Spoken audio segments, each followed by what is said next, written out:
So what we've seen is Putin's revenge in the last few days here in Ukraine. Привіт з Odessa. Greetings from Odessa on the shores of the Black Sea. We have endured several days of increased drone and missile attacks on this city, along with, in particular, Kiev. It affected most of Ukraine in the last 3 nights, but 2 nights ago was the heaviest bombardment that we've seen overall in the country, more or less, since the beginning of the 2022 Russian extended invasion of Ukraine. So this has been described in some quarters as retaliation, although I don't think that is the right word. I think revenge is a better word. They're not really retaliating for anything.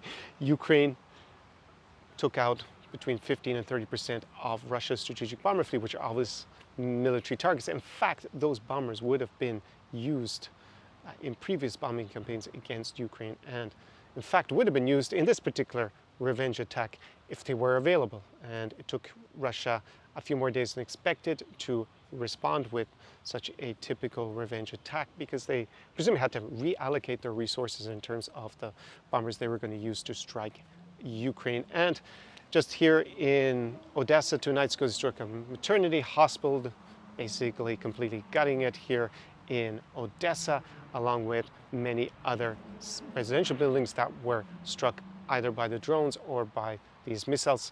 So they hit plenty of civilian targets. This is something that is not new. It is basically a modus operandi by Russia, they believe, but by, presumably, my interpretation at least, is that if they can hit civilians, they will break the will of the Ukrainian people to resist Russian imperialism.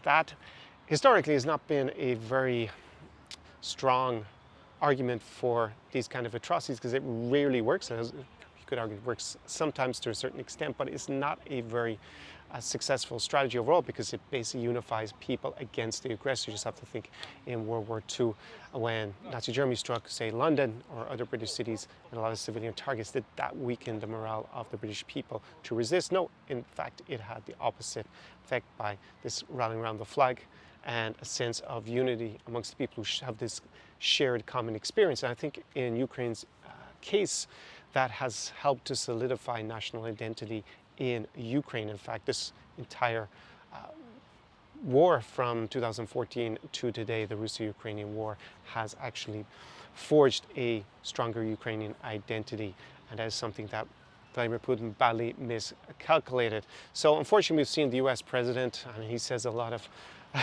mad stuff almost every day. Let's be frank about it at this point, or definitely unorthodox. And yeah, he seemed to, basically, having had a phone call with Vladimir Putin, seemed to maybe not quite endorse, but accept that Russia would commit these war crimes and terrorist atrocities afterwards, and didn't seem, at least in public, he didn't make a statement pushing back against that. So extremely disappointing for a leader who's supposed to represent the free and democratic world. Well, that is very debatable whether he has risen to the challenge, right? The risen himself in terms of his backing of the US's allies. Here, Ukraine is an ally of the US. It is not in NATO, but it is an ally.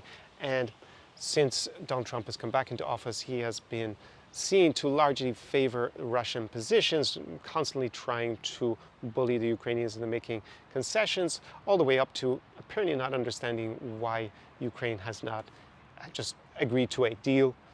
And that seems to be partly because the level of incompetence amongst Donald Trump's advisors is striking. He sends off Steve Witkoff, who is a real estate mogul in Florida, to negotiate not just between Russia and Ukraine, or go to Russia on behalf of the US, a country he seems to know nothing about, doesn't speak the language, doesn't seem to understand anything about Ukraine either, but he's also handling the war in Gaza. These are two huge geopolitical events that any seasoned diplomat and negotiator would be hard-pressed to, within years maybe, solve one of these two major issues adequately. Never mind try to take it two at the same time. It's absolutely insane to try and do that.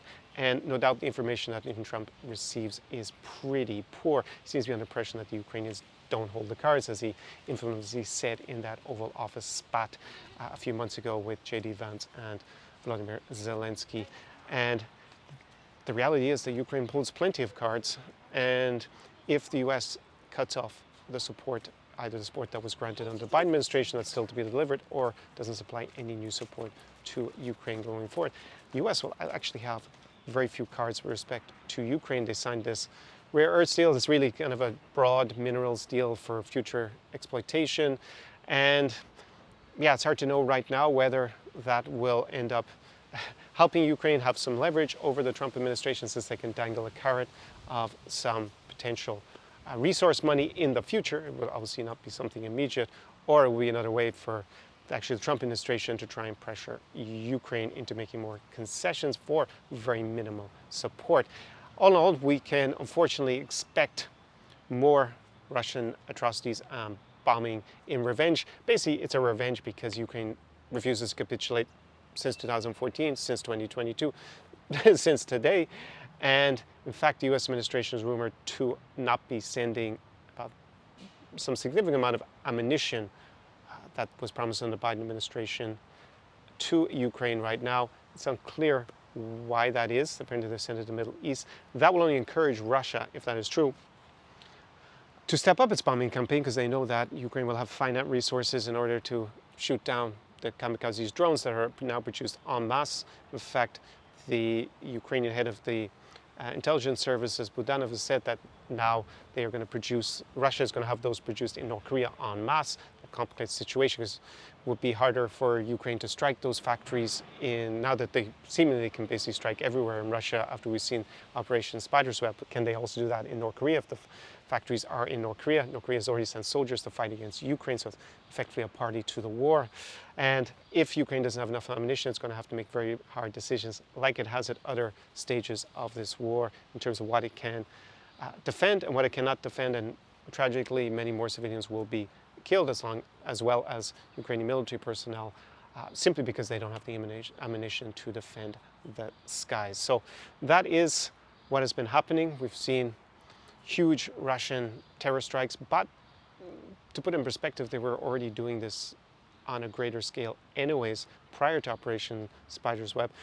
Yes, it was one of the biggest nights 2 nights ago for Russian missile and drone strikes, but they're kind of already doing everything they can to strike Ukraine. So it's just more or less more of the same, a little bit more intense. And at this point, everyone's kind of got used to it, that Russia strikes, commits terror attacks almost on a daily basis in Europe, on Ukrainian soil, and quite possibly we're seeing a lot of what's known as a hybrid war, but basically it's arson and other disruptive actions taken on behalf of Russia or in Russia's interest, like severing underwater cables, etc., in parts of the NATO countries, which is obviously way below the threshold to actually have some sort of kinetic war. And we will see this unfortunately continue until, at the very least, a certain point when Russia feels it has nothing more to gain from attacking Ukraine.